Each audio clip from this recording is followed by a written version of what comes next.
Chris Field is joining us, as an interdisciplinary scientist in quantum physics and many other fields, and you've heard about the others.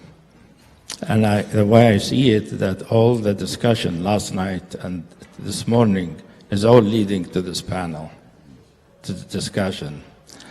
I'm participate a little bit, but I'm going to be mostly facilitator, really, of discussion.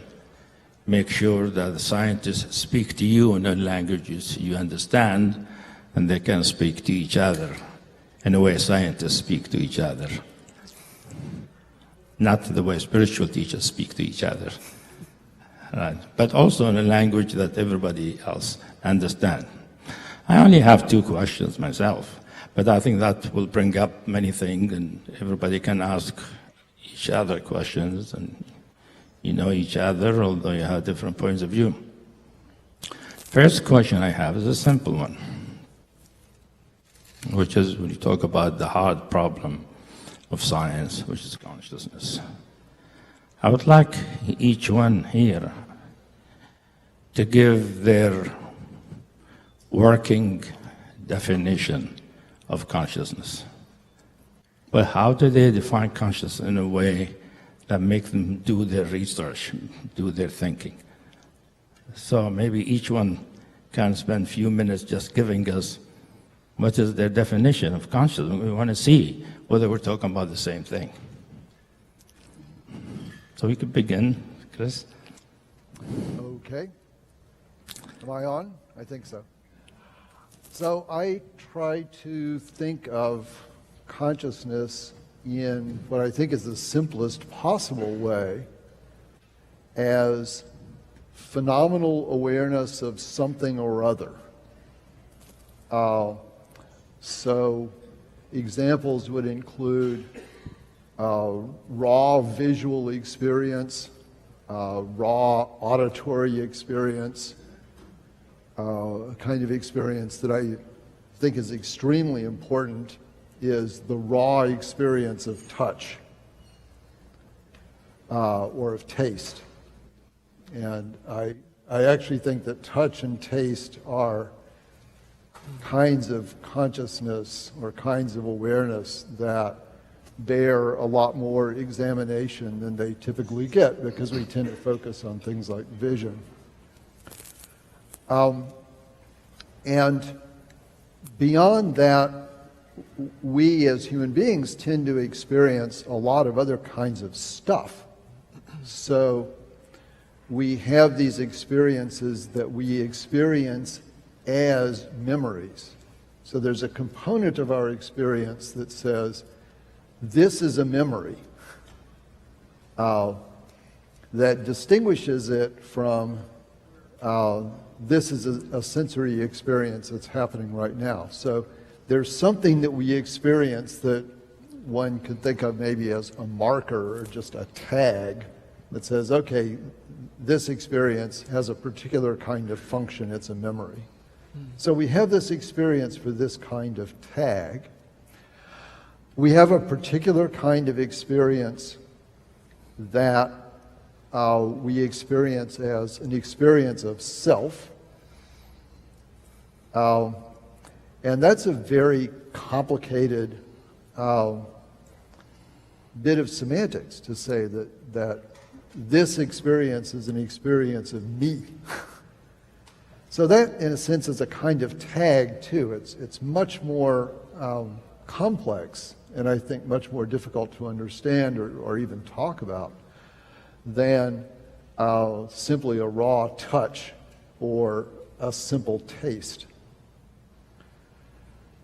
So in thinking about consciousness, I'm actually most attracted to thinking about the consciousness of what we tend to think of as extremely simple systems like microbes that live very much in a world of touch and taste, and for example don't apparently perceive things like three-dimensional space at all, don't have this sense that we have of bounded objects that are distant from them. And they may provide us with a way of understanding consciousness in a way that's much more fundamental or basic than the way that we try to understand it when we think about our own consciousness, which involves a lot of these complexities that go beyond the very simple kinds of sensory awareness of light or sound or touch, taste, electrical shocks, and so forth. So for me, when I talk about consciousness, I try to talk about the most basic possible phenomenon of awareness of something.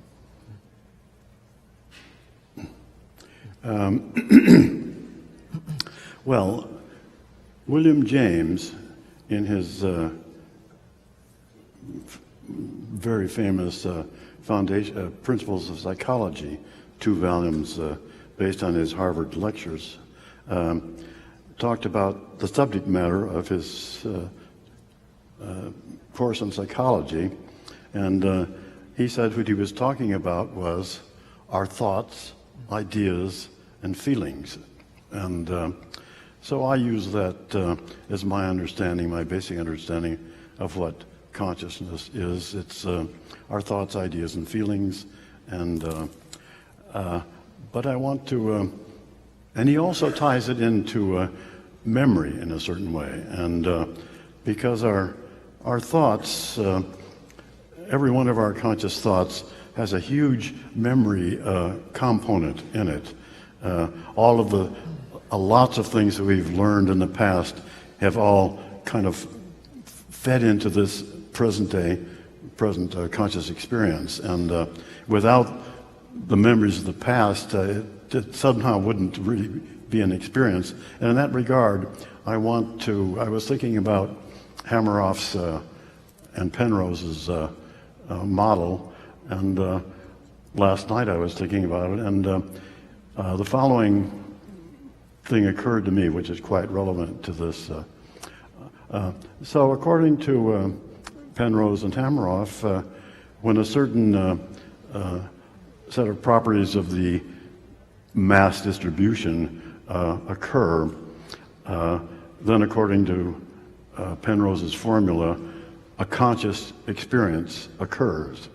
A collapse happens, and a conscious experience occurs. So that leads me to say, well, suppose we have we're brewing up a cup of stuff out there in the universe. We're doing some experiments, and we put a bunch of stuff together in sparks and stuff, whatever is required, such that according to Penrose's formula, a collapse is going to occur and a conscious experience is going to happen. That's the formula.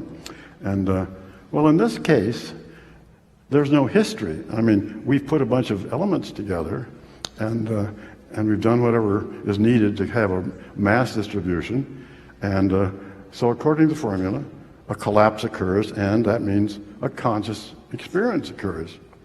But if that conscious experience has no history, I mean, we've just put it together and made it up now, there's no history. And so my question was, well, is it really a conscious experience? Penrose says, yes, a conscious experience. Bing is the word that we heard yesterday a couple of times. A bing happens, but this bing has no history to it. And so that seems to me that something is left out of that being a true experience. I mean, it doesn't have a historical background, and would it really have thoughts, ideas, and feelings associated with it? And by the way, finally, this aspect of feelings is, in some sense, the most important, because William James, in his way of talking about things, kind of regards, in the end, all of these more detailed thoughts and ideas are really ultimately articulated feelings. They're somehow feelings about things that are a little more articulated and have more structure.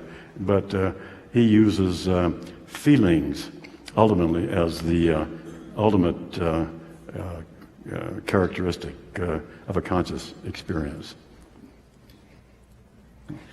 So, I feel like, speaking of feelings, I feel like I use conscious experience or conscious awareness or conscious experience in terms of an individual conscious awareness, so my conscious experience, as my anything that's going on in my experience. So it can be sensations, so smell, taste, touch, vision, memories, emotions, predictions about future events, regrets about past events, all of that. So anything that I have privy to. And to me, the reason I keep bringing up my consciousness in the definition, you were saying, Christmas, you were saying that the self is sort of self-consciousness is even at a different level and more complex and difficult to describe. I think that's what you were saying. And I agree. And at the same time, when you're talking about individual consciousness, you have to talk about the individual, right? Because that's what distinguishes what we're talking about as scientists about consciousness from what mystics talk about, and some scientists also talk about, which is this sort of higher consciousness or world mind or awareness or universal consciousness, or what I call the non-conscious. So the stuff that is sort of pervasive, but of which we are, most of us, not normally aware during our waking hours. So the consciousness that I'm talking about goes away when you're in deep sleep. Individual consciousness goes away when you're in deep sleep every night. It goes away. And then it hopefully comes back when you wake up. And it goes away when Stuart puts you into an anesthetized state. And then it hopefully comes back because he's a good anesthesiologist. And we only charge to wake him up. It's great. So, but the self part to me is really important and interesting, and I don't think you have the distinction between the two without understanding self. And so what you said about touch and taste is very interesting, because I remember nursing my son when he was an infant and realizing that he was still almost certainly in the state of not knowing that he had a self, and that he must know that when he's nursing, he has a taste of this sweetness in his mouth, and when he's not nursing, he doesn't. And when he's nursing, he has this sort of soft, bulbous body around him, and when he's not nursing, he doesn't. And that distinction based on sensation is just, to me, the very beginning of the very first duality, which is me, not me. And to me, that's what, from what a consciousness may arise, or individual consciousness may arise from the realization of the individual. It's obviously a chicken and egg problem, but anyway. So I feel like that piece has to be discussed. Can I just add a little bit to this? There is this famous definition of consciousness as that which is present when you're awake and which disappears when you go to sleep, a dreamless sleep, and reappears when you wake up in the morning. But that's not a very good definition of consciousness, because there could be some sort of just material activity that's different in those three cases, having nothing to do with consciousness. So it's a very poor definition of consciousness. Those particular qualities could have nothing to do with, there could be something quite different that has nothing to do with consciousness, just some particular For sure, like sort this monitor disappears when I go to sleep, and then when I wake up, it's maybe going to be back again. That's right. Right, it's a corollary. It's not a definition. So the definition is what it is that you're experiencing, what it is that of which you have private access. Right. But one thing I want to say about the sleep thing, in the Indian Vedic traditions, the sleep is considered a state of consciousness. That consciousness has 4 states: waking, dreaming, sleep, and turiya, which is awake, enlightenment. So sleep is considered a state of consciousness in the Indian traditions. But the Vedic tradition is way more focused on the definition of consciousness as this sort of universal, unified, less private experience. And so I'm not surprised that that would be one of the states, because it would have to pervade everything. I think you're right. Hopefully we'll get to that. Okay. Yeah, thank you. Let me address Henry's comments. And yes, you accurately described our view that these collapses by the uncertainty principle, which are due to separations in underlying space-time geometry, but are unstable and then will self-collapse after time t, given by the magnitude of the separation, are occurring everywhere. They're occurring in the chair, in the floor, in the air around us, in parts of our body that are not conscious, all the time, and have been always occurring that way. And to be consistent, we say yes, they have to have a moment of experience, of awareness. But they're very random. They become quickly entangled with the random, also quantum environment, and so they don't have any meaning. And as you say, they don't have any history, they don't have any memory, and their only causal action is random. They choose one or the other state, and then that's it. They're forgotten, and then something else happens. Now, in living systems, starting from the primordial soup, as I talked about last night, these collapses can occur in systems, pi resonance systems, for example, where they're shielded from a random environment, and they get together with other pi resonance systems, and some of these collapses will then have some pleasurable quality to them, and they will associate with other pi resonance groups in specific geometries, and the pleasure acts as a feedback fitness function to arrange the geometry to optimize pleasure. And in fact, as I said last night, that is how I believe life originated in the primordial soup, and how life has evolved and continues to evolve to optimize pleasure, proto-pleasure initially, and then becoming more sophisticated, more orchestrated, more pleasurable. And that could be, hedonistic pleasure, but it could also be altruism. It feels better to give than to receive. Spiritual pleasure, resonating with the universe, harmony, and so forth. And so I offer that. We offer that as an alternative to the standard view in evolution, where life evolves to further the genes and the survival of the genes, the selfish gene concept, because genes without any feelings, there's no motivation to do anything. And if you say that they're programmed to do that, then you have to say they're programmed by what? By gods. Yeah. You may as well just start from God in the first place. Excuse me, Stuart, but how do you define consciousness? What is consciousness for you? Well, we've heard a bunch of words: awareness, subjective experience, phenomenal subjectivity, a first-person point of view. I like Chris's view that it can be very simple, and I think it can be even simpler than that. But whatever you do, it's going to be a word, and we all know what it is, assuming everybody here is consciousness. And as I said, it kind of, to paraphrase the Supreme Court Justice, it's kind of like pornography. You know it when you see it.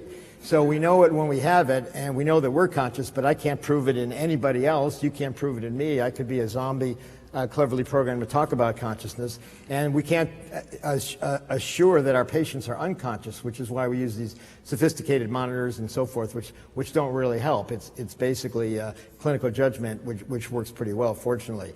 So it's hard to define, but you know what it is.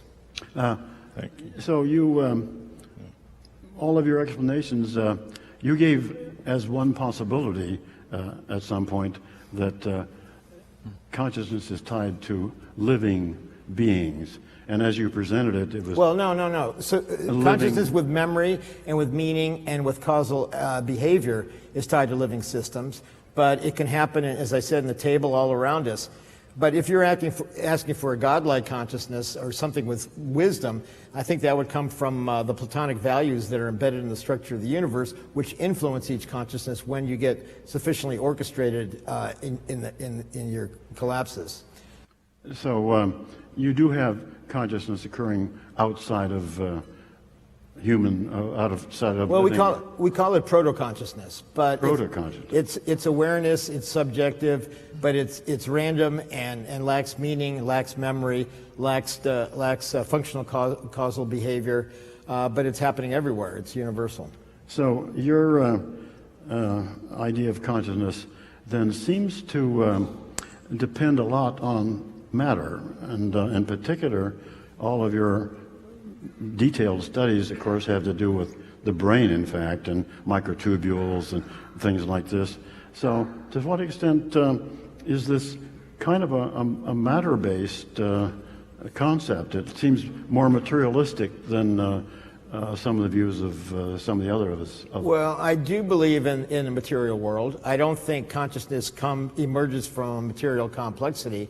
I think I would say a neutral monist like Bertrand Russell, where I would say there's one entity. I'll call it space-time geometry, and I know Don's going to differ with this, but you start with space-time geometry, you have separations in space-time geometry which don't necessarily involve mass, although curvature is somewhat equivalent to mass, and it reaches a threshold for collapse, and you have conscious moments that can occur at a level below atoms or quarks or whatever. Well, but if you keep if you include curvature and stuff like this, basically the underlying reality seems to be something like a material reality, and consciousness comes out of that. So no, just the opposite, Henry. What I'm saying is that when you start with space-time geometry and superposition, you have a collapse, and as Russell said, you start with one thing and you get matter and mind, and the mind in this case would be memory, and the consciousness is in the collapse process.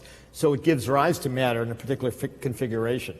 So it's somewhat consistent with your view, except as I understand it, you're saying consciousness comes in from somewhere, and I think Don would agree with you and causes collapse, whereas we're saying that no, it's a self-collapse when you start with the universe separating and having a superposition, and it reaches this threshold and chooses one or the other with a moment of subjective experience. Wait, so for you, space-time is fundamental. Yes. And for you, mind is fundamental. And for neither of you is matter fundamental. That's what you're saying? Yes. And now we're going to hear a different view from him. I have a question to sort of clarify for the audience. When you talk, Stuart, about space-time geometry and collapse, the orchestrated your collapse. collapse. You say, What do you mean by space-time geometry? So you could tell everybody here. this what value does it that you mean? talk about. Just this value. What was the name of it? You gave space-time value. Platonic. Platonic values. Yeah. And whereas, of course, in our life, it's our personal values that seem to be entering into our choices. I mean, to the extent that we are the underpinning of conscious experiences, the important thing about it is that it's our personal experience. Yeah, but where do they come from? In other words, what I'm saying is and this came from Penrose's The Emperor's New Mind, the non-computable factor where algorithmic processing doesn't account for consciousness. For example, understanding is something non-computable. It requires something coming from outside the system to influence the choices in the collapse. So the implication is that if we're mindful and thoughtful and make a conscious decision, our choices are going to be influenced by Platonic values that are actually intrinsically built into the structure of the universe. You could say that our choices resonate with the structure of the universe, and we make an ethical and aesthetic choice based on those Platonic values. And over time, over the course of our lifetimes, our personal values mirror those, and so we tend to make aesthetic and ethical choices based on the Platonic values that were there right from the start, and even before we were born, influencing choices. So our personal values could then sometimes be bad values in some sense. Well, Hitler happened, right. And so you'd have to say that either he was wired backwards, or maybe there's evil Platonic values embedded in the universe, or some other rational explanation. But clearly, evil exists, and not everybody follows divine guidance or the way of the Tao or whatever, and people get it backwards. But or there could be evil Platonic values. I don't know. I can't answer. Yeah, so we have 2 points of view here. Mm-hmm. But I wanted to help the audience for you to explain. Yeah, we're starting to sound like a bunch of scientists talking to each other. Has to do with the geometry of space-time. Yeah. What will people take from that? Yeah. What's that? What do you mean? Tell people, what do you mean that consciousness has to do with the structure of space-time? Well, what is space-time geometry? And Donna was alluding to this, and we have a disagreement. But we know that if you go smaller than the size of atoms or quarks or whatever, And there's a lot of empty space. Atoms are mostly empty, and the space between atoms. But as you go down and down in scale, smaller and smaller and smaller, eventually you get to the Planck scale where there's structure, there's period, there's regularity, there's coarseness, there's information. And there's a lot of suggestion that space-time is somewhat fractal or holographic, so that information, say at the Planck scale, where there is coarseness and information, repeats like 1 over f, 1 over frequency, like every several orders of magnitude. And this has been found in gravity waves, for example. And this can repeat all the way up to getting to biological levels, so that it's possible that we are influenced by these platonic values that have been embedded in the universe. And this also relates to the cosmological dimensionless constants that define the universe, the ratio of the mass of the electron to the proton and this and that, which happen to be perfectly tuned for life and consciousness to exist. And this is called the anthropic principle. And there's two approaches to the anthropic principle. The weak anthropic principle says we're in the perfect universe. We won the cosmic lottery for the only universe that can support life and consciousness because there's an infinite number of universes, multiple worlds, and only in this one are there conscious humans, and we're the only ones around to ask the question. Now, I think that's kind of a cop-out and a kind of a silly argument, and you don't need all those multiple worlds. I think it's more likely that consciousness is intrinsic, and one of those is included in those constants that help to evolve the universe over eons, maybe even previous Big Bangs, according to Penrose, and that the universe has evolved to optimize life and consciousness. And consciousness is driving not only the evolution of biology and life, as Don would agree, but also the evolution of the universe itself. Yeah, thank you. So maybe Don will turn to Yes. find consciousness. So I agree with a lot that's been said. For example, I agree that a key aspect of consciousness are conscious experiences, like the taste of chocolate, the smell of a rose.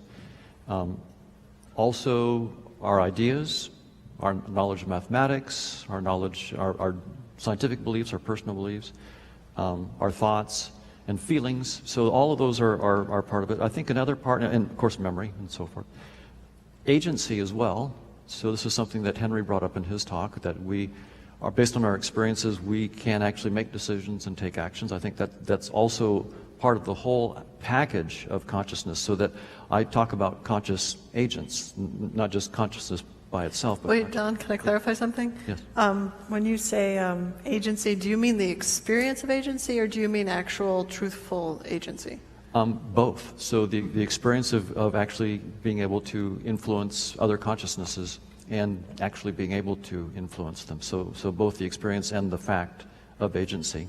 Isn't collapse agency, you choose one or the other? Or you being the collapse itself? Oh, yeah, I'll get there. Yeah. So the idea then is that one key idea I think that's critical for us moving forward is that also the assumption, and it's a falsifiable assumption, that consciousness has a structure, that we can actually write down a mathematical description of it. That's not to say that consciousness is mathematics, it's not. But the way science works is we take a domain and we try to write down a desiccation of that domain in mathematics. And that desiccation has a lot of the formal combinatorial structure of that domain and allows us to make new predictions that we couldn't have made otherwise. I think we can do the same thing with consciousness, and that we can get a science of consciousness because consciousness is amenable to rigorous mathematical formulation. As long as we're careful that we recognize that consciousness is not the mathematics is not the consciousness. The mathematics is just a description, but nevertheless a powerful description that can guide experiments. I also think that consciousness is not in space and time at all, but that space and time are, for some consciousnesses, a way that they represent their, and it's a format for their experiences. So space and time are not at all fundamental. For Homo sapiens, it's a way that we happen to use to get through the day and survive and reproduce. So in that regard, I would, of course, then be on a different page with Stuart. So that's an important, interesting issue that we'll find out as it goes forward. Many physicists are now saying that space-time is doomed. I mentioned Nima Arkani Hamed. There are many others who are saying this. I'm suggesting from evolutionary grounds that they're right, that space-time and physical objects are just a species-specific kind of representational system that some consciousnesses use, but it's not required. So those would be the main points that I would say. All of us would like to have science and spirituality meet at some point. And to have that happen, we're going to have a science of consciousness. And we cannot have a science of consciousness until we have a mathematical model of it that's falsifiable, that makes new predictions, that can be tested and shown to be right or wrong. So that we can, and by the way, I presented a model last year, and I can tell you that that model was wrong. We've discovered in the last year that there are details in the mathematics that are wrong. We've now fixed it. We have a different mathematical model of conscious agents than we had last year. That's the goal. So I can now tell you I was wrong last year, and I'm probably wrong this year. But the goal is to be precise so that I or others can find out exactly why we're precisely wrong and move on. Well, yeah, I guess I think it depends on what your field is. So you trust math, and so that's what you want consciousness to be defined as. And I also trust math, and I also trust empiricism. So I want to do experiments that tell me how I'm wrong about what I think about consciousness. And well, he's right that math can lead to experiments, but I would say that the relevant equation for consciousness is the uncertainty principle, E equals h over t. So when the superposition E sub g, the gravitational self-energy, reaches the threshold of h bar over t, at time t, the self-collapse happens. That's a testable prediction that's very consistent with what we know about the brain, which is, so far at least, the only definite location of consciousness. Although we all agree it's elsewhere. But. So I think we're going to get to the second question I have before, because first I'm trying to clarify what we mean by consciousness, whether we agree. And from what I see, a common thing that everybody sort of agrees on about consciousness, although there are slight differences, is that the definition of consciousness has to do with what consciousness does. It feels, thinks, perceives, has experiences. But all of it has to do with the function of consciousness. I'm saying this because from spiritual teachings, consciousness is not looked at as what these things, what consciousness does, are seen as a content of consciousness. Consciousness is what makes these possible. Consciousness underlies all feelings and perceptions and thoughts and all of that, but it is more fundamental. I'm saying this not to say we're wrong. I said that's what the scientists are dealing with, what happens, because science usually deals with behavior, with how things happen, not with the fundamental ontological realities of things, which is fine with me. And so I just wanted to make that and see if there's anybody disagrees with that here, that we're all discussing what consciousness does, what happens in consciousness. But that's like the basic problem I see at SAND in terms of talking about consciousness, because there's the scientists who generally, they know about this other definition of consciousness as this fundamental universal thing, but there's a distinction, an important distinction between that and sort of our individual, everyday waking consciousness, right? And to call it the same thing just invites confusion, right? And so I agree with you that the spiritual teachings are saying this about consciousness, but they're talking about something else. So I think that we're both right, but we're talking about different things. That's what I'm trying to say. Oh, okay. That we're talking about something else. Consciousness, we're talking about experience and the capacity to have experience. Right. The capacity of experiencing and perceiving and all of that. And the spiritual people are not really talking about that. They're talking about what is the ground and the medium where all these things happen. Yeah. But, they're talking about like one mind. Yeah. So I'm just trying to sort of get us all on the same page and something. We're not going to be on the same page. Yeah. Well, I have the second question, which is the most important one. Each one of you, yes, Chris. Yeah, may I first just make a remark about your remark, which is that science does a thing which we typically don't do in non-scientific everyday life, which is to set particular concepts very explicitly on the table as undefined. Yeah. So in physics, the very core concept of physics is energy, which Stuart mentioned in the uncertainty principle, for example. That's the very basic concept in physics. And energy is an undefined term. We can say what its units are, but the concept of energy is left undefined. And it has to be left undefined because it's one of the things, or at least if you formulate physics in a particular way, it has to be left undefined because everything else is defined in terms of it. Yeah. And so in physics, we talk about what energy does, but we never talk about what energy is. And I think you're seeing exactly the same phenomenon here. Yes. And it's a phenomenon across science. In every science, you'll have these terms. Because science wants to explore things that are measurable, and these are behavioral things. Yeah, exactly. See? So my second question, which I think is relevant so each one of you can really contribute. Each one of you is in the field that touches on consciousness or contributes to an understanding of consciousness or mind.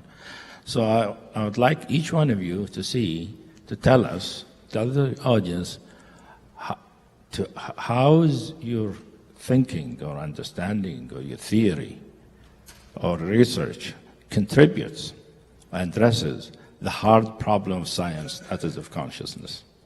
How does it contribute to our understanding of that hard problem of consciousness? Because each one of you has different theory, different understanding. I want to see how each one here, theory or understanding or research, contributes to understanding this hard problem of consciousness. Okay. Then we can have a discussion between the different point of views. So who want to start? Well, I'll start. I'd say that the hard problem refers to the nature of experience and qualia. So raw feelings, emotions. And by the way, Henry was saying about the importance of feelings, and I would say experiences from every collapse is essentially a feeling, and feelings drove evolution. But so I would start that the hard problem can be addressed by self-collapse producing conscious experience.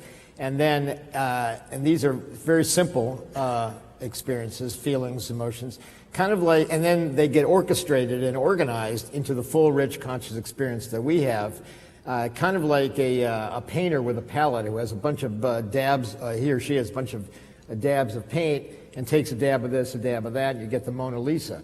So that's what our brains do by accessing these raw qualia that are present everywhere due to collapses occurring here, there, and everywhere, and organizes them or orchestrates them into full, rich, conscious experience. So the difference is very much like the difference between an orchestra warming up, where you hear all these random tones, noises, sound, and they're all doing their individual thing, and then all of a sudden they break into Beethoven's Fifth Symphony or a reggae song, whatever. It becomes music.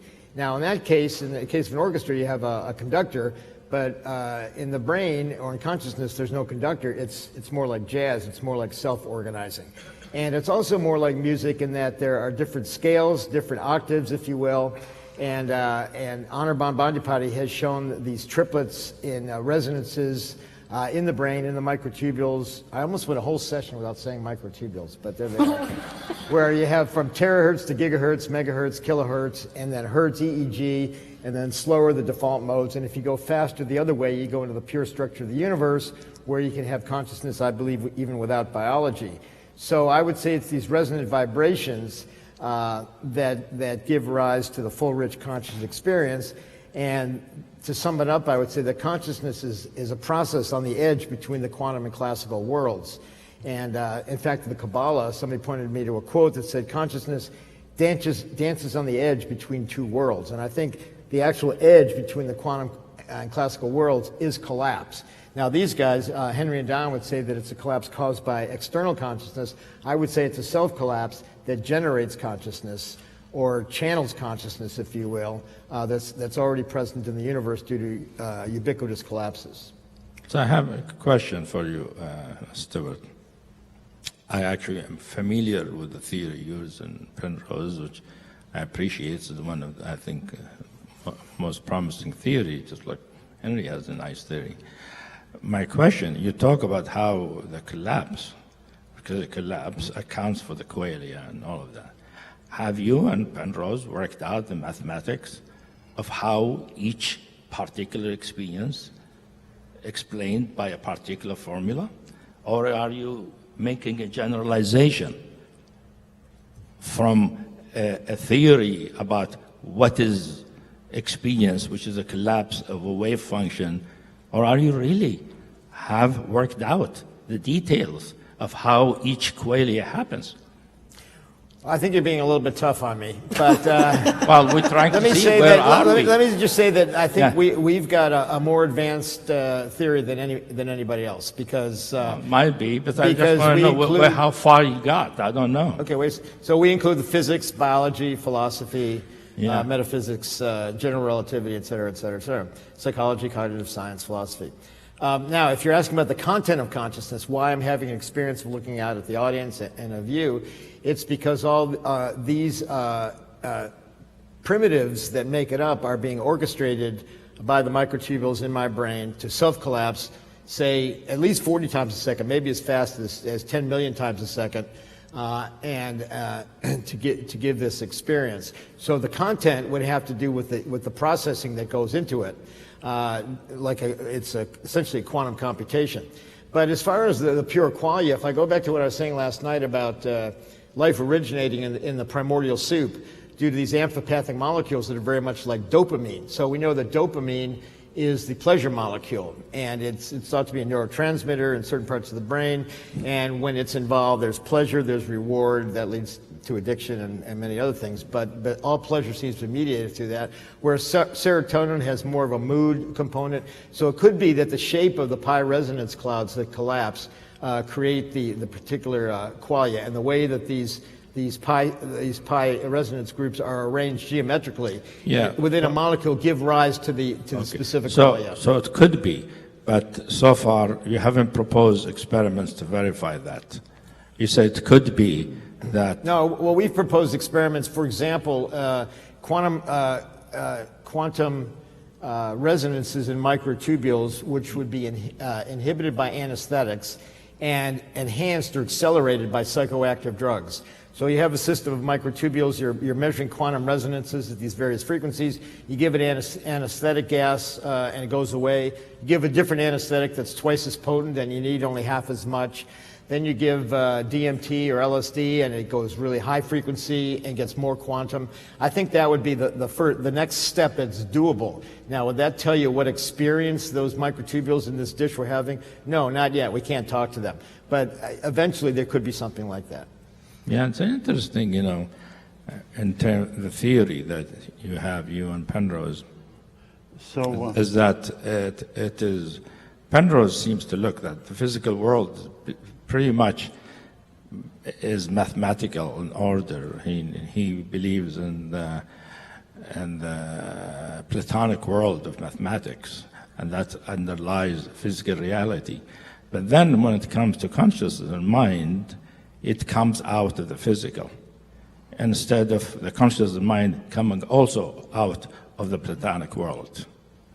Well, it's related to the Platonic world in that it's resonating with the Platonic world, which is influencing the choices. So instead of random probabilistic collapse as occurs in Copenhagen, for example, or in decoherence, by the Born rule. The Born rule is violated by Platonic influence due to these non-computable factors.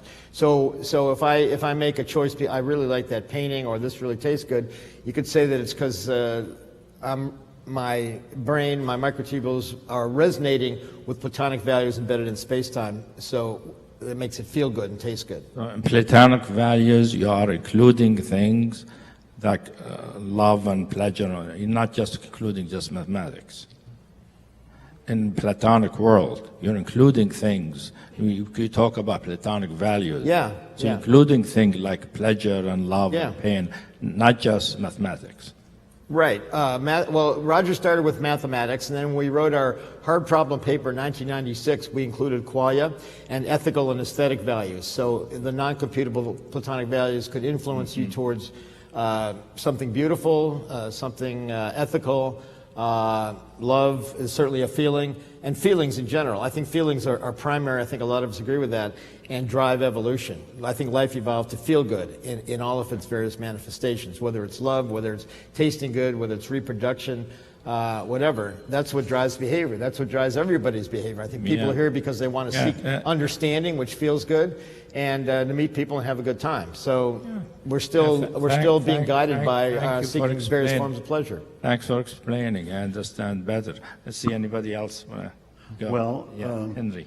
So that Penrose view is the view that is being put forth by Stuart here. And of course, the question always being circled around is actually the role of consciousness in that mechanism that he's talking about, and the words Platonic values come in. The mainstream, or the much more mainstream view, is basically orthodox quantum theory. Quantum theory, as it evolved, started with a pragmatic view, namely that very much in tune with what Hoffman said, that the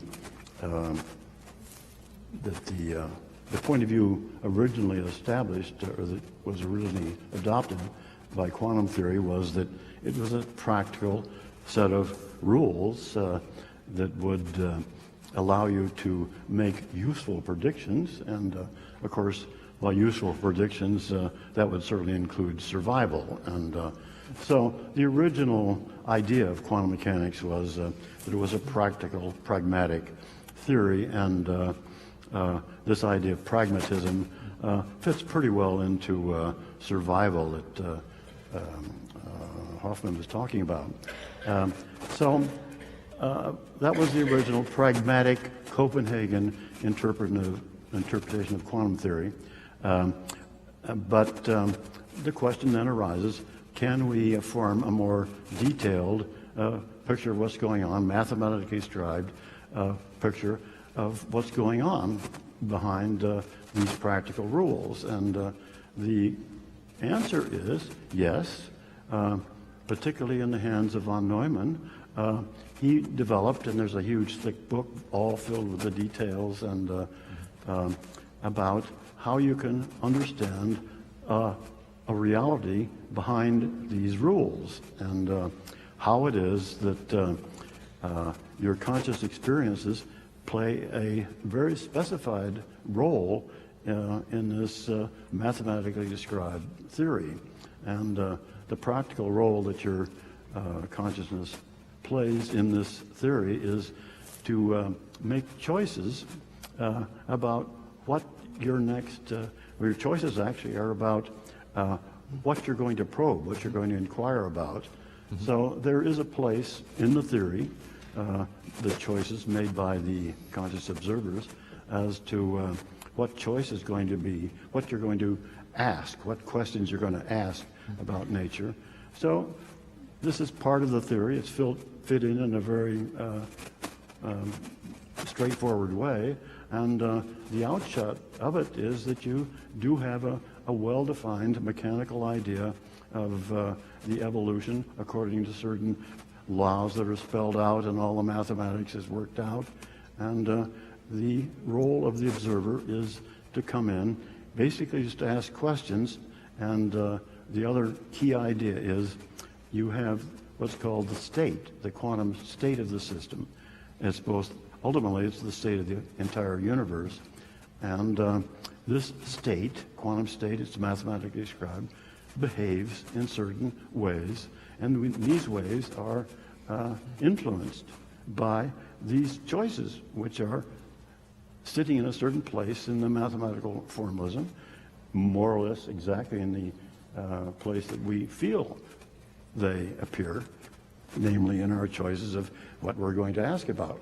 And so there is a well-defined orthodox theory about this, which gives you a very clear picture of what's going on and tells you exactly how your thoughts are entering into the scheme of things, and it's called orthodox quantum theory. And so I find it a very totally well-defined and very understandable theory of what's going on that seems to be, in my mind, much better defined than what Stuart is talking about. But so that's how my So understanding. Henry, I see that in your theory, conscious and our minds are involved in the theory. But does the theory help us to understand consciousness?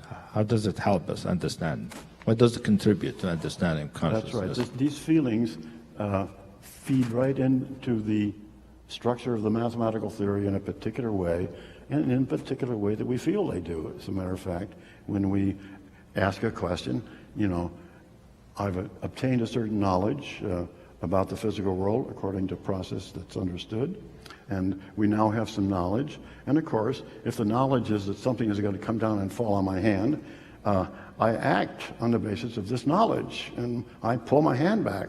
So there's nothing mysterious about it in this point of view. Is it dualist? Mathematics is there. What? You're dualist. Consciousness coming from the outside. Let me add, that's the very key question. This model is a dualistic model. You have mind and you have matter, and you explain exactly how they connect to each other according to mathematical rules, and it ties into your conscious experience in a particular way that is the way we feel it does. And so at that point, we have a dualistic theory. Now, the core of my talk this morning earlier was that so we have a dualistic model, but if you look at how the material part behaves, the material part is this mathematical described structure of reality. The material part is such that it's represented by this quantum state. And what happens is the quantum state, if I get some knowledge about this quantum state, and then I ask a question. Now I should say that the form of this, the meaning of this state, is that it gives predictions, statistical predictions about what would happen if you do certain, if you ask certain questions. It gives the statistical predictions if you ask some well-defined question, what the probability is that you're going to get a certain result back. So it's well-defined, and so at that point, as I say, we have this matter, but the matter is represented by a quantum mechanical state. And the point is, this quantum mechanical state, once I get new knowledge about it, it jumps to a collapsed state that represents the part of the original state that's compatible with the answer that nature has given to the question. So the material part has this idea-like structure. You get new information and it changes to a new form that's compatible with the information that you just received. So, but that's how an idea behaves.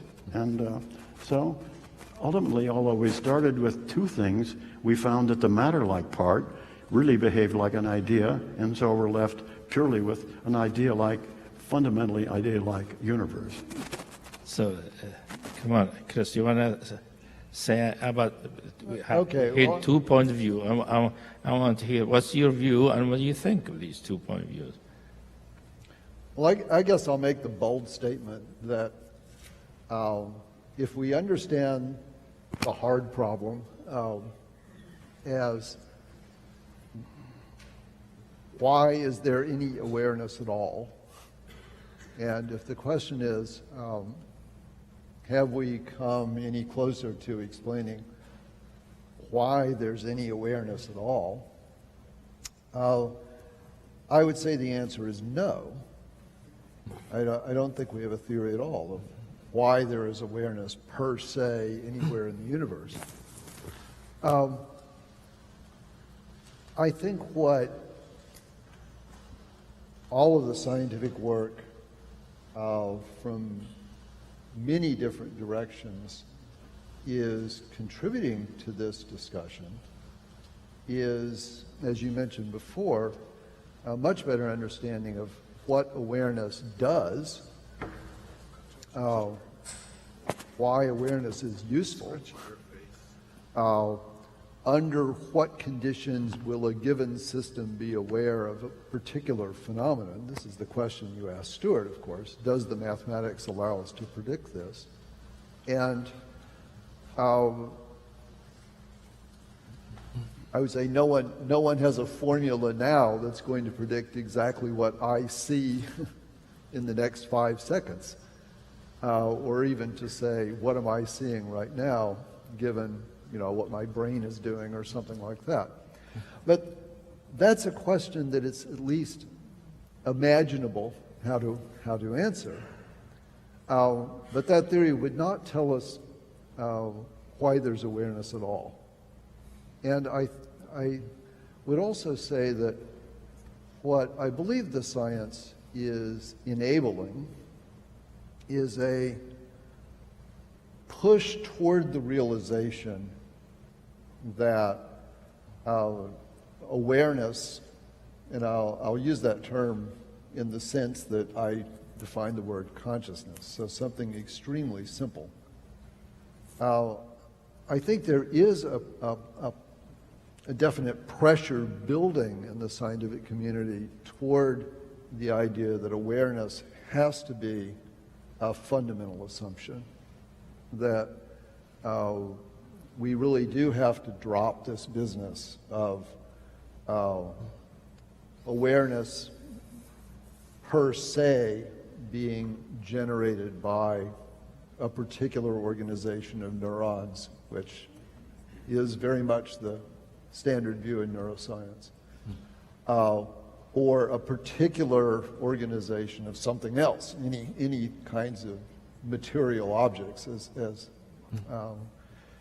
Henry was saying, we should have dropped this whole business of material objects in the early 20th century. It became very clear in the early 20th century that there aren't any material objects as traditionally conceived of by Newton. And virtually everyone still talks about material objects, but there can't be any if any of our science is correct.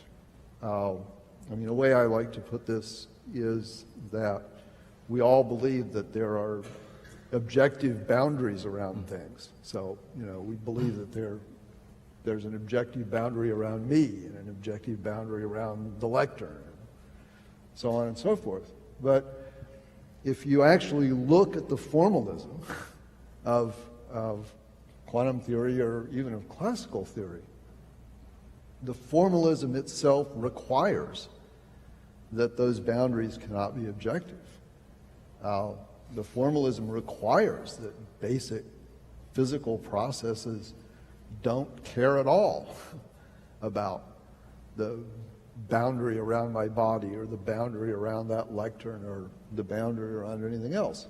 So to the extent that our notion of an object, a particle, or whatever, includes an objectively real boundary, then that notion simply contradicts our very best science. So it has to go.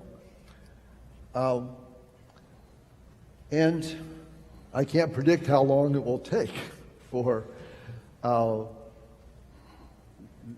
these kinds of ideas to pervade most of working science. After all, when Julia does an experiment, she has to assume as a practical matter that there's a difference between her experimental subject and the computer that she's programmed with a random number generator. The experiment can't even be described if you don't make that distinction.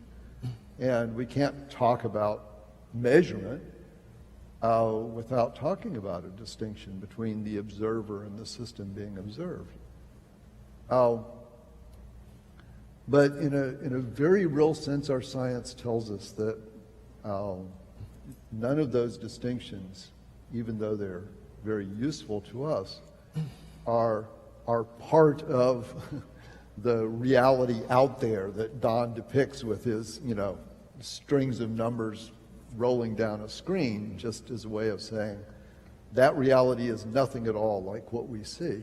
And what quantum theory has been trying to tell us for 100 years now is that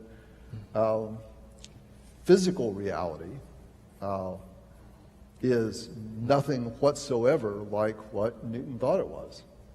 And I think the sooner we get that through our collective heads, the better off we'll be. That doesn't solve the hard problem. In fact, it doesn't say anything about why there's awareness at all. But at least it changes our perspective on what our awareness is doing. Mm-hmm. Our awareness is doing something very constructive. And I think that change in our idea of what our awareness is doing is valuable. Yeah. Even though it's not a solution. So it seems there's an agreement from everybody here that consciousness does affect things, right? I'd like to disagree. I'd like to be a person here who disagrees. Yeah, but I was thinking, I have one question. Stewart gives a theory that shows where consciousness comes from in terms of perturbation and microtubules, as I understand it. Henry, you talk about mind as consciousness as affecting experience in general. Where does mind come from in your understanding? Where does mind come from? Yeah, That's your because question? Stewart has an idea where mind and consciousness come from. Yeah. What's your theory say? Well, this hard problem is sometimes asked as why does consciousness there? And but I don't think that is really the meaning. I mean, we know that consciousness is there. I think it's got to be taken as the fundamental fact. Consciousness exists. We do have it, and the question is, how does it fit in to the rest of our understanding of nature? How does something like this kind of non-material, You're not trying how to does it fit in really explain to this world consciousness. of atoms and molecules? I see. So you're not really trying to explain consciousness. I'm sorry. You're not trying to explain consciousness. You're just taking it as a fact. My hearing is not so good. What did he say? You're not trying to explain it, you're just taking it as a fact. Yeah, consciousness has got to be explained as a fact, accepted as a fact, and the meaning of why is this question the hard problem? Why does consciousness exist? Yeah. I think should be taken as why do we need it to understand the rest of things, not why it exists. I mean, we know it exists, and we should take it as foundational. But the question is, why is it needed? Why doesn't the material description do it all, leaving out consciousness, which is the materialist view? And my take on Penrose's theory is that it's too close to materialist view. It seems to be taking various things that are described in material terms, maybe structure of space-time, as foundational, rather than understanding where that comes from. And I think what Chris has been saying is that, basically, Penrose has what seems to be a materialist foundation, because he seems to be saying that there's something underneath consciousness, and then something happens, and consciousness appears, rather than the whole thing is embedded in consciousness in the first place. Yeah, thanks. And Julia, now you want to say something? Oh yeah. So I don't know that I agree that. I don't know that I agree that consciousness, our individual consciousness does anything. And I just want to make a few comments about this process of asking the question, because it's a great question. And so David Chalmers, who is a philosopher, first asked, was famous for naming the hard problem, and he asked a bunch of philosophers and scientists, so why is there any experience at all? Why is there any awareness? And because scientists do not answer why questions very well, except for finding the proximal causes, like why did I lift my finger? Well, there's neurons that go to my muscles in my finger and contract my muscles, etc. That's a proximal cause. But in terms of a philosophical or sort of more distal cause, scientists that's not in our wheelhouse. It's like a philosophical or a theological question. So Chalmers asking scientists that why question is like me asking Chalmers, so, what do you think about long-term potentiation in the nervous system? Do you think that's responsible for learning? I mean, so it's the wrong group of people, it's just not the thing that we do. And so I don't think science is ever going to give an answer that's going to be appropriate for a philosopher or a theologian to the hard problem. But what scientists do is, the neuroscientists do anyway, is they turn it into, if they're materialists, they turn it into how does the brain create consciousness, right? And if they're post-materialist, they might say, how is consciousness, which is fundamental, how is that related to the brain? And when you start talking about the hard problem as a relationship between the brain and awareness, you're basically talking about a correlation. You're looking for a causative correlation. In other words, we see a correlation. I've known people who have neural defects, and I've known them before the defect and then after the defect, and there's a change in their behavior. And enough observations like this, and it's pretty clear to all of us that there's a relationship to whatever this thing is that we're calling a brain. There's a relationship between that and whatever this thing is that we're calling consciousness. I think we can all agree that there's some kind of a relationship. And then when you start looking for causality, which I think is one step towards addressing the hard problem, then you have to understand time. Because causality is first I do this and then I do that. And the reason causality is first I do this and then that happens or then I do that is because our conscious awareness orders things in this kind of linear fashion. So we have the idea of causality, A causes B if A comes before B, and if without A, B doesn't happen, and with A, B does happen, right? So there's our causal principle. But so the data that I look at again and again keep me awake at night because A comes after B, according to clock time, and yet A is causing a change in B. So that's not the kind of causality that we're used to. So when you have a violation like that, and you realize that your conscious awareness is potentially being tricked, or something's being tricked, maybe it's non-conscious is false, but it's producing these changes in the body. Something's being tricked about the nature of events and the order of them, and I think it's our conscious awareness. Then you start to say, I'll just say what I think. I start to feel like, is the hard problem an interesting question? Because a more interesting question to me is, there's all this information out there that we're not getting in our conscious awareness. And what's the story with that? And what's the relationship between that and our conscious experience?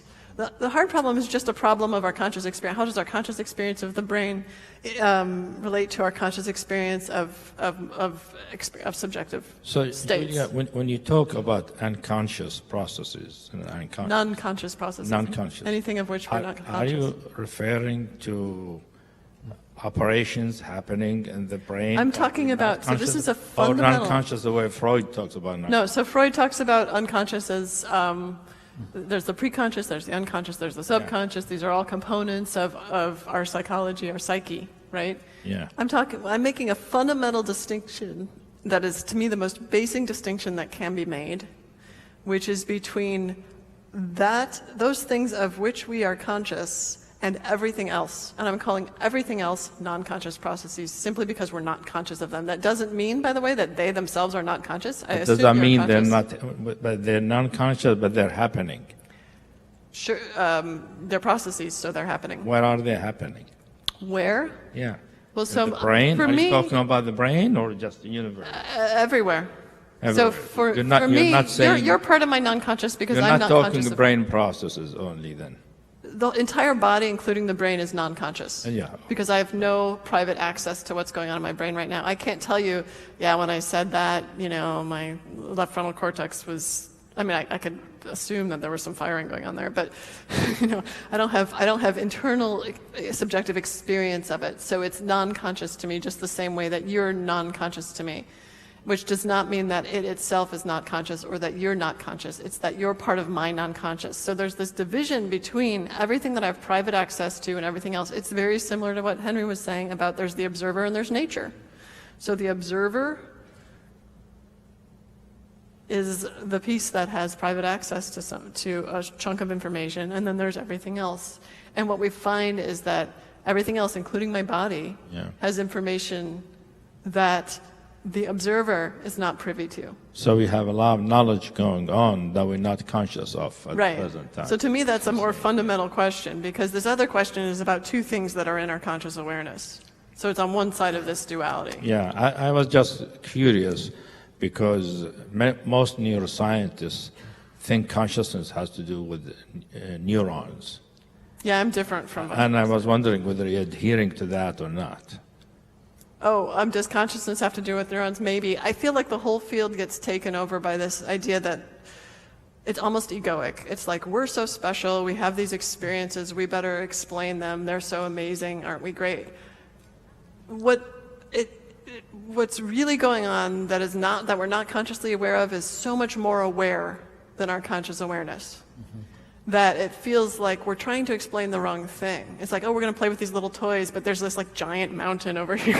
It's just, and we have evidence of it. We have evidence of it through quantum mechanics. We have evidence of it through the kind of experiments we do. You're a kind of neuroscientist, Julia. Yep. So, and as we know, Stuart uses neuroscience to explain consciousness.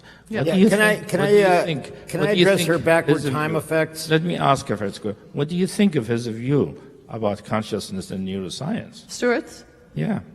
Does Maybe, it make any sense to you? I mean, I think his view is very compelling. And I think that it's not the most interesting question to me. What I'm trying to say is, it's like, what's the correlation between this monitor and that chair? I don't know, maybe there's a correlation. But what I want to get at is the most fundamental distinction we have as human beings. And that's what interests me, is understanding the relationship between my private experience and every single thing else that's going on. And the realization that every single thing else that's going on has way more information and way more awareness than I do. And so to be so fascinated with our own awareness and trying to explain that seems just like, That's how I feel. Our consciousness. So you're saying our consciousness is really an island and a sea of knowledge that we're not aware of. Right, it's like we're looking at the tip of the iceberg, and how does this part of the iceberg relate to that part of the iceberg? Well, let's try to understand that there's all this other ice under the water and what the relationship is there, you know. I think Stuart wanted to say. Well, I want to address Julia's backward time effects of the unconscious, and I think that's very important.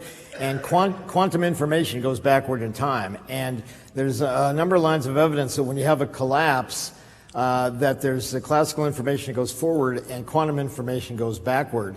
And this is consistent with Libet, Bierman, Radin, Daryl Bem, also from quantum physics, Yakir Aharonov's dual vector theory, and Penrose's explanation of entanglement, where you make a measurement here and quantum information goes back to when the two particles were together and then forward. So quantum information in the brain, I think, is necessary for us acting in real time and giving a modicum of free will, because if we're talking back and forth and you say something, if you measure the activity in my brain that's corresponds to what you say, I've already responded to you.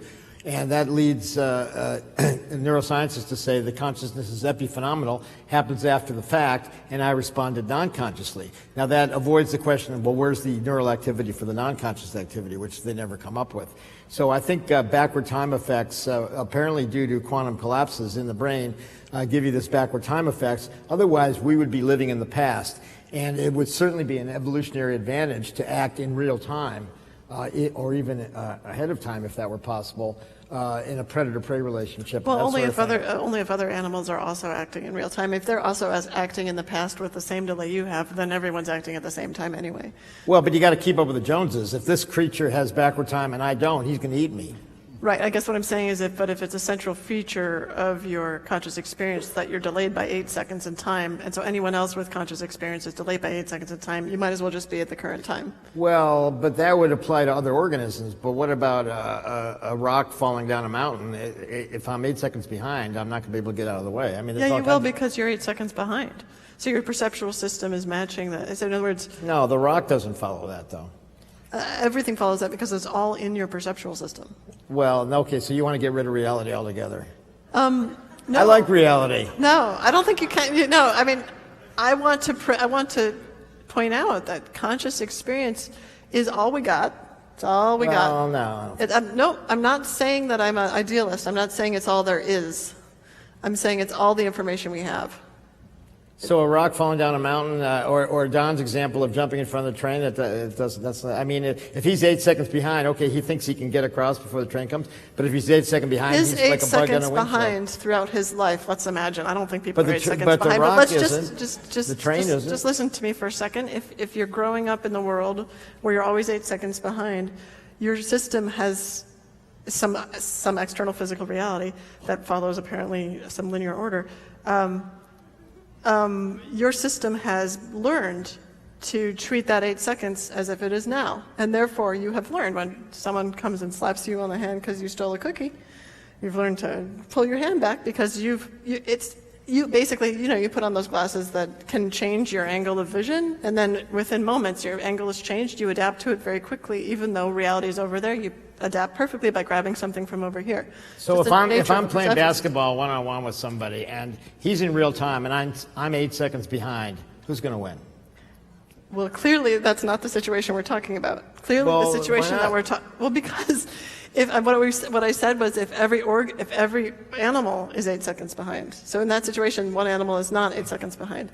This is not an But the essential rock coming down the point, but- mountain or the tree falling is not 8 seconds behind. So it's definitely good for survival to be in real time or even ahead of time. So I'm supporting your backward time effect, and I think No, it's you totally are, and I appreciate it, and I think your model is very interesting, and I think that I think that none of it is, to me, as fascinating as trying to understand this other greater duality. That's what I'm enough. saying.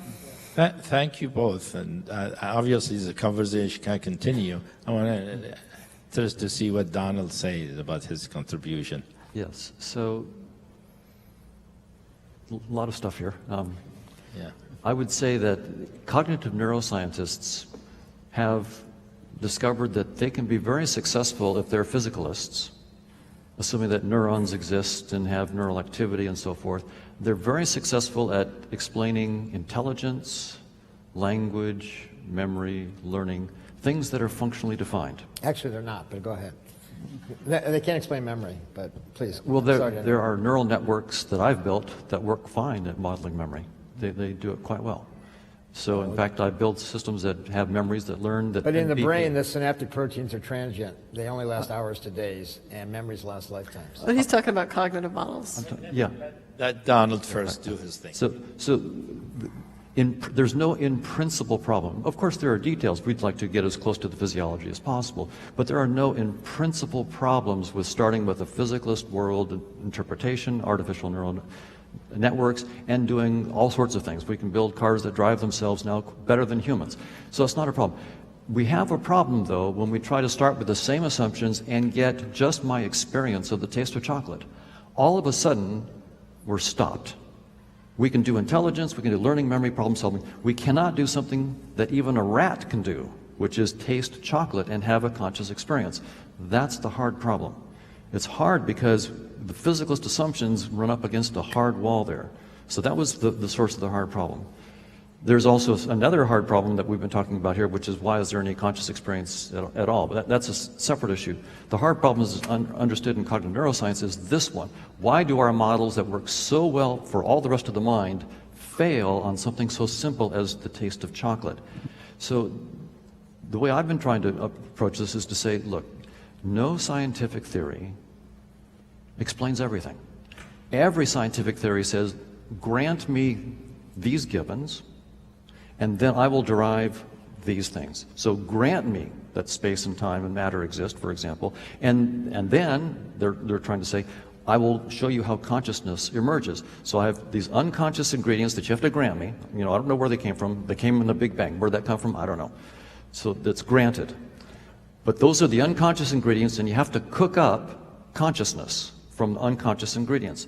And the hard problem is, we can't do it. We've tried and tried and tried to take these unconscious ingredients and cook up consciousness, and we can't do it.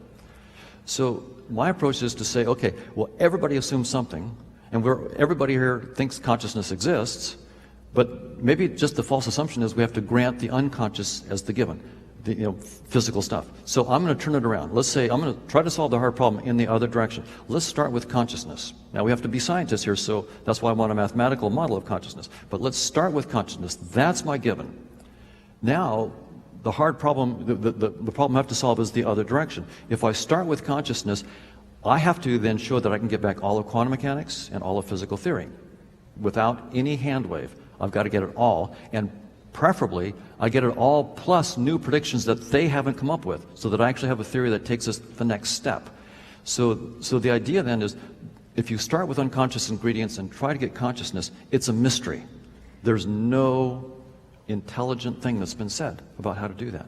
But if you start with consciousness and try to then get back physics, it's no longer a mystery. It's actually, it's not trivial, but it's not a mystery. We're making serious progress on this. So that's the direction I'm going. I'm trying to start with a mathematical model of consciousness and get all of quantum physics coming out of it. But all of us, my own attitude is that we really, to make progress and to be taken seriously, we're all on the same page here. We all think consciousness is important. We all want science to take it seriously. How are we going to make that happen? We can only make it happen if we have a mathematical model of consciousness that makes new predictions that are empirical. So I agree we need empirical testing, no doubt about it. But we have to make new predictions that they can't make. New predictions that they can't make, and that turn out to be true in the experiments. So we have to have falsifiable, rigorous mathematical models of consciousness. So that's the direction I'm trying to solve the hard problem. So you believe consciousness is algorithmic? No, not at all. Not because so mathematical. Yeah. So again, there's the difference between the map and the territory. All scientists can do is write down mathematical models and make predictions. That's all. So in some sense, science can do very little, right? We write down mathematical models, we make predictions, we run experiments, and we test them. If I give you a mathematical model of the weather, and I build a simulation of it, I take you into the computer room and show it to you, you don't need an umbrella, right? You're not going to get wet. There's no, even though it's a mathematical simulation of the weather that will predict tsunamis and everything, you don't have to worry about getting wet. It doesn't create the weather. So our models are models, they're not the reality. And this model of consciousness will not be consciousness. It will simply be the abstract mathematical structure that we find best models consciousness and that can make new predictions. But that's if we want to play the science game, we have to do it that way. And so I'll put it out very, very clearly in terms of Stewart's model and so forth. We would need, for his model, what we want is precise description of all the different ways that collapse can happen. The objective collapse by quantum, by gravity. All the different ways that could happen, all the different conscious experiences, the smell of garlic, the taste of chocolate, and then we need laws, precise mathematical laws that say, if this is the form of the collapse, then this is the precise predicted conscious experience that you will have. And we need to know why. So we would have to have a systematic set of laws that ties the particular physics of the collapse to a particular conscious experience. Until we have that, we don't have it. And in the case of the time issue, we need a mathematically precise theory that says exactly why it's 8 seconds. Why isn't it 8,000 years? Why isn't it 8/10 of a second? We need a mathematical model that predicts exactly the time lag or the time prediction of the unconscious processing. Until then, why should we be taken seriously? We don't have a model that we are falsifiable. If our model says, for example, a scientist would say, you have a model that predicted 15-second lag, but there's only 8, so your model is wrong. Now we're playing science, right? Yeah. Where did 8 seconds come? So the 8 seconds thing was just something I just made up. That's definitely not a hypothesis that I have. And then we started talking about basketball. But whatever. I guess I disagree. I guess I disagree. I think that if you if you see data, and you see data that in an experiment that's methodologically reasonable, and you see the results again and again, just because you don't have a model, mathematical model of what's going on, doesn't mean that doesn't exist and there isn't something to explain. Like before Newton wrote down his description of gravity, did not mean that there wasn't something to take seriously. I mean, even by your own model, you take icons seriously, right? But you don't take them literally. Well, so it's the same thing here, right? You take the empirical data seriously, and then you work toward, the reason you want to make a model of consciousness is because you have an empirical experience of consciousness. So you're taking it seriously and you're creating your model because there's something to explain out there. So I would just like to correct that one. Yeah, I would agree that the data are important.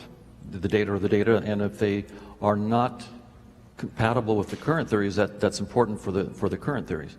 But what we need is for us to move consciousness forward as being taken seriously as a scientific foundation for a new kind of science, then we need to go beyond just the experimental data and say, here's our precise predictive our theories, our precise mathematical theories. And we actually predicted, it was going to be 0.8 of a second, and it turned out to be 1.3, and so we're actually wrong. And what's wrong. And so we're wrong. Sure, of course. So we want to put ourselves out there with falsifiable theories where we say, if you get this result, I'm wrong. Until we tell the outside world how we could be wrong, they're not going to be interested. But I feel like all of us have theories that can be proved wrong. And so I don't, and some are more mathematical than others, like Stewart and Rogers. So I totally agree with you. Right. Yeah, I think that's where we should be headed. I think we're on the same page there. Now I have a question. You're talking about precise mathematical theory describes consciousness. If you have a mathematical theory for consciousness, does that mean that because you're describing it with a mathematical theory, you can build a computer according to such mathematical theory? Good question. Not necessarily, because most aspects of mathematics are not computable. So, for example, if you just look at the set of integers and look at all the functions from the integers to the integers, there's an uncountable collection of functions, but it's provable from Turing that the computable functions are only countable. And that means that almost every function is not computable. So, and there's no reason our scientific theories should be restrained to just have access to the computable functions.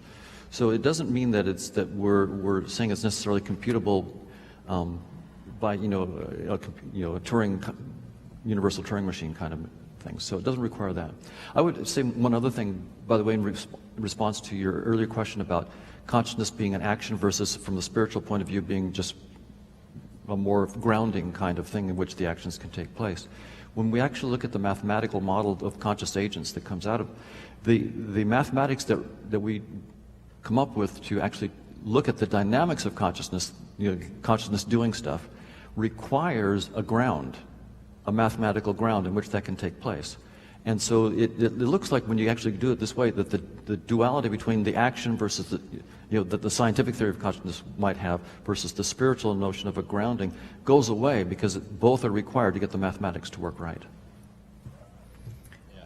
Chris, I just wanted to make another side remark that it hits on what Don was saying, and I think also what Julia was saying, that if you think about a mathematical theory, and we say, okay, we have a mathematical theory of consciousness, what's that for? It's some set of equations, and they're going to have some input parameters that are required, and it may be a very simple theory. You might be able to program it up on your PC and stick in some inputs and get some outputs. But I think the point Don made about the weather is extremely important. That having a theory of any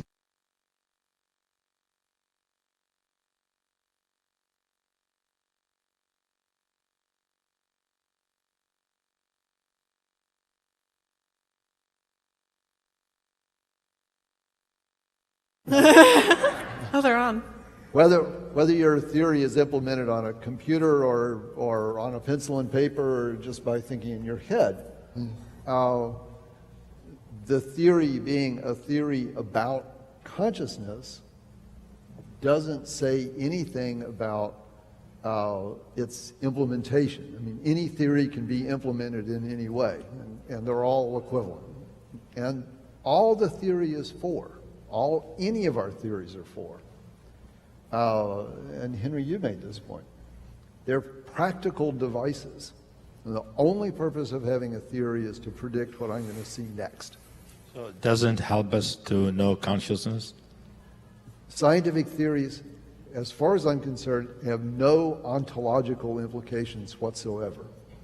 And our problem, or a problem in science and in culture, is to leap from a scientific description which is extremely useful, gives us the right answer, tells us where the meter on the dial is going to stop. That's what theories are for. Gives us ontology. So sounds what you're saying then is science is never going to solve the hard problem.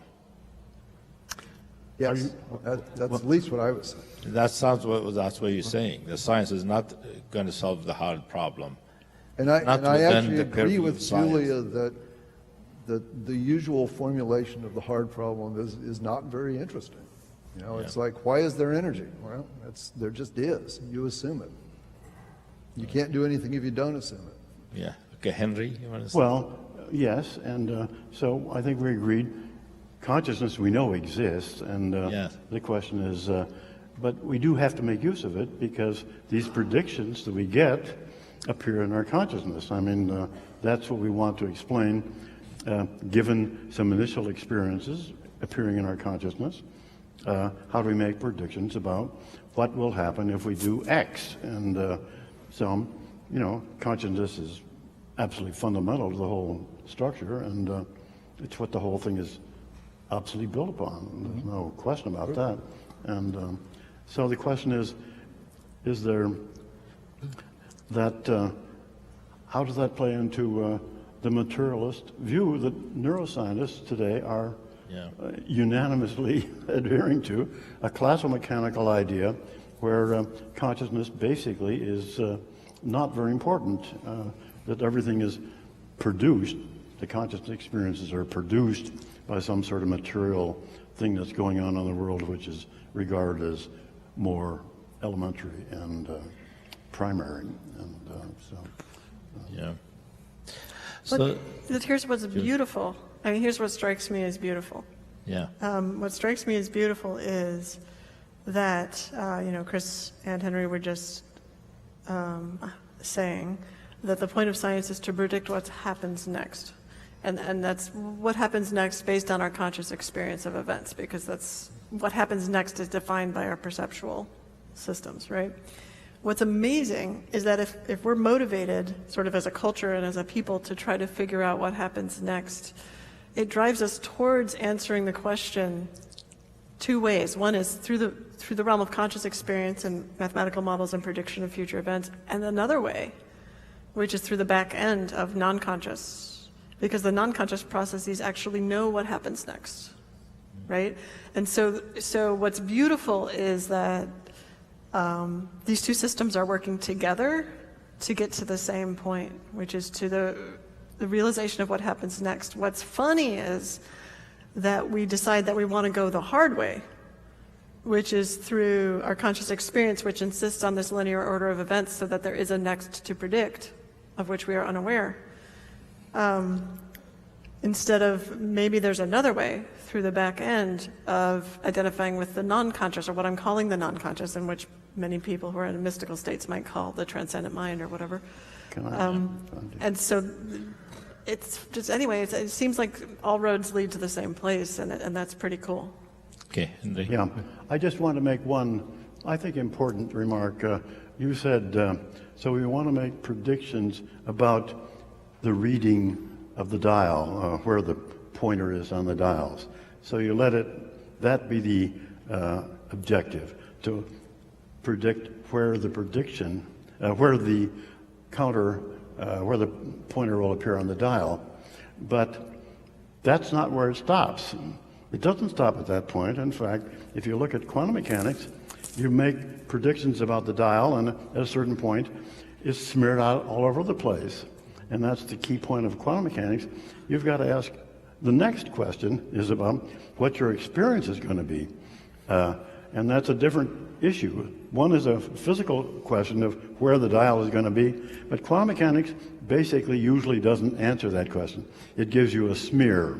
And then the question is, how do you get from the smear to an experience that appears? And so there's a whole process in quantum mechanics about how you get from this thing, the position of the pointer, or how you not get from the position of the pointer. You get what the theory is predicting about the physical structure. It's a smear of possibilities. So the whole key point is, how do you get from this smear to a conscious experience, which is always of the form the pointer is either here or here or here, and quantum mechanics gives you a statistical prediction about what the result of the experience will be. I have a third question that just arose from our discussion. You know, from the way I understand it, science in general wants to find out facts, explain facts, wants to find the truth about our experience and our observation. And it is all mostly oriented from the beginning toward betterment of human experience, the betterment of humankind, so that we benefit from it, from our science. You know, you get scientific grant if you're not going to do something that's going to come out useful for human beings. So science both is an attempt to find the truth of reality, but also the truth of reality that will be useful for a human being, to make human being happier or deal with life, or as Stewart said, that evolution is more about feeling better. So I was thinking, but at the same time we're saying here that science does not really doesn't answer the question of what is consciousness. What is the nature of consciousness? Only can explore what consciousness does, what happens in consciousness, what kind of prediction we make. Now, when we go to spiritual teaching, the thrust of all spiritual teaching is that if we're going to be happy, if we really going to be liberated, we need to know consciousness. Nothing else. Everything else is secondary in the happiness of a human being. That, in fact, all spiritual teachings talk about enlightenment, liberation, which means final release of suffering is by knowing consciousness. But now you're telling me that science isn't going to help us with that. Here we have science and non-duality, trying to bring science and non-duality together. And you're all telling me, as if you're saying, science cannot be brought with non-duality. Yeah, but you're talking about a different consciousness again. When you say that the ultimate liberation is knowing consciousness, you're talking about this one mind thing, which is what I call the non-conscious, right? And what people here are referring to the individual conscious experience. For me, the one mind thing is a conscious state. For spiritual people, the one mind thing is a conscious state. I understand, but that's different than what we're talking about. So I know. But what I'm saying is, it's different from what everybody's talking about. But if everybody, I'm getting it. Yeah. But everybody is not talking about what the spiritual master is talking about. We're not solving that problem right now. But they're saying, if you're going to be happy, you better listen to them. Right. And the whole endeavor here of science and non-duality of how to bring these two together. Yeah, Are you telling me we can't bring them together? No, I think we can, but we're not asking the right questions. When we're asking the question about hard problem of consciousness, we're asking about two things in the state of what you would call in the spiritual world the state of suffering, which is in the state of illusion. We're talking about the brain and our individual experience. Those are not the questions that are going to address basic existential suffering. The basic existential suffering questions are, how do I bridge the gap between this fundamental duality of my individual consciousness and everything of which I'm not conscious, which is the transcendent mind? That's the fundamental question that we need to be looking at, I think, if we want to have any relationship to ending suffering. I mean, my understanding is Zaya and Maurizio are hoping that science will move toward a direction toward making the experience of consciousness possible, so that more human beings are really happy and liberated. Yeah. And so I'm wondering, is science really moving that way, or science going off in a different direction? I think that it can. I think that that, in fact, would be one of the proofs of the completeness of a scientific theory. If it, in fact, can start to give us insights into these deeper spiritual issues. So I would actually take that. The nice thing about mathematical theories is that they're always smarter than the person who wrote them down. They always take you places that you never would have gone on your own. So Einstein wrote down the equations of general relativity. He didn't believe in black holes. He didn't know about black holes. He was surprised that his own theory entailed the existence of black holes. So as we move forward, I think that a mathematical theory of consciousness is going to not only be useful in the scientific realm, but it may lead us to new insights that will actually help spiritual people have a richer understanding of their spiritual experience. I fully expect that a successful science of science will enrich spirituality of science, of consciousness in a way that the spiritual people never imagined possible, and the scientists never imagined possible. It's going to go both ways. Let me, I would say also that trying to understand the hard problem, it's not a totally philosophical, wild goose chase. Even if we never get there, we peel more layers off the onion and we get closer and closer. And for example, let's say, in my work, it's led to the discovery, for example, that the microtubules have megahertz resonances. The microtubules are known to fall apart in Alzheimer's disease. If we put megahertz into the brain in the form of transcranial ultrasound, it looks like we may be able to help Alzheimer's disease and also brain injury, depression, and so forth. So there's an example where pursuit of a somewhat esoteric, abstract, well, it's not, I don't think it's abstract, but hard problem could lead to benefit not in the spiritual sense, but certainly in the medical sense to help people with Alzheimer's, for example. But I want to make one comment. Henry has accused us of being materialists, and materialists accuse us of being mystics, so we must be doing something right. Probably. Now, I have a question for you, Stuart. I was about your theory, and the Orch RD theory. It sounds like the assumption is that consciousness arises through the quantum perturbation in the microtubules. But it seems to be the way the theory is stated. The theory can be taken easily, that all that you have proven is that those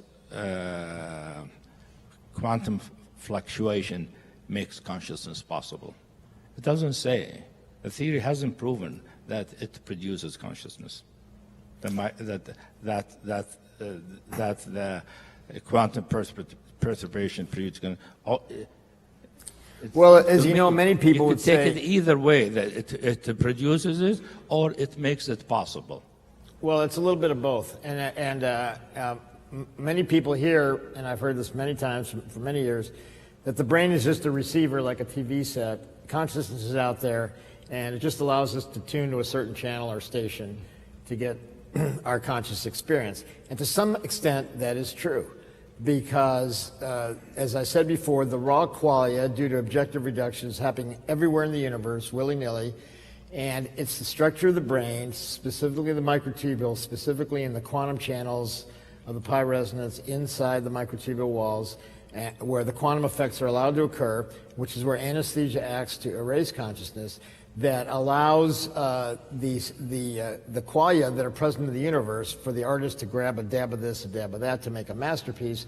The microtubules allow the qualia that are present due to collapses occurring anyway to be organized or orchestrated. And again, I go back to the music analogy to take raw tones or noises or sounds into music. So I think consciousness is more like music than computation. I think the brain is more like an instrument or an orchestra, a quantum orchestra, than it is a computer.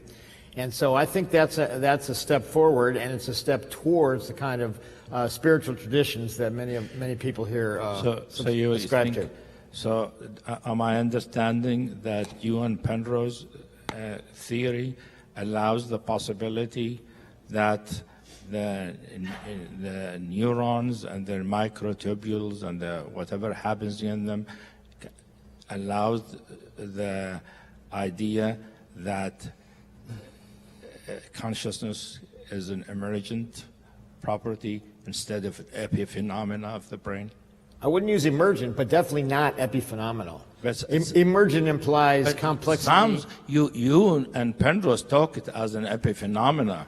But No. sounds to me what you have proven is that it is related to consciousness. What is related to consciousness? That those perturbations are somehow associated with consciousness. That the reduction is associated with the conscious experience. It doesn't say it produces it. It produces the type. It can be taken to mean it makes it. It allows it to happen.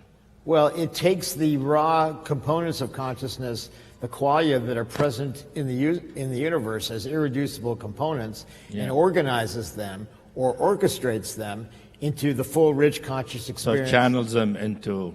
Pardon me? It channels them into a Channels them, personal, or we prefer into a orchestrates personal them, experience. and I think the musical analogy is most apt. So it takes raw sounds and tones, if you want to use music, and orchestrates it into a symphony or music or blues or however you happen to be feeling. And so it's kind of taking what's present in the universe and organizing in such a way to give full, rich conscious experience. So it's consistent with the idea that consciousness is present in the universe, and it's also consistent with the fact that the brain is damn important. We can't just throw away the brain. Because as of now, at least, it's the only known reservoir of consciousness. Whether you want to say it's a receiver or it produces it, I think it's a little bit of both.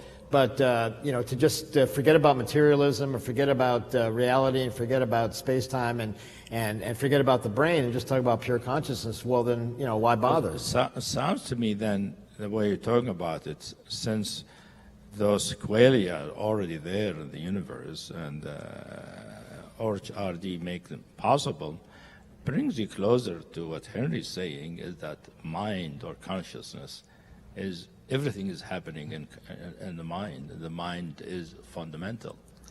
Well, with all due respect, I don't Sounds similar. I don't think that's because true. the qualia is already there. That's mind.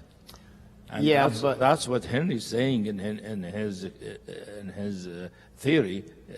If I'm understanding you correctly, Henry. Am I understanding you correctly? Yeah.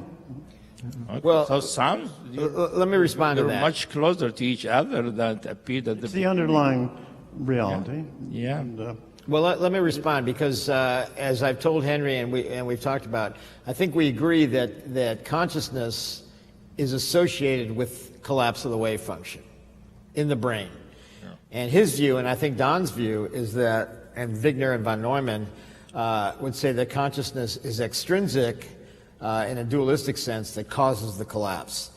Whereas we say, no, it occurs due to a self-organization of fundamental space-time geometry and an instability that causes the collapse. So the collapse occurs, and that orchestrates, if it's done properly, orchestrates all the primitive qualia into full, rich conscious experience. Right. So we don't need an outside agent to cause collapse. Agency and consciousness comes from the collapse. So I'll clarify. I'm definitely not a dualist.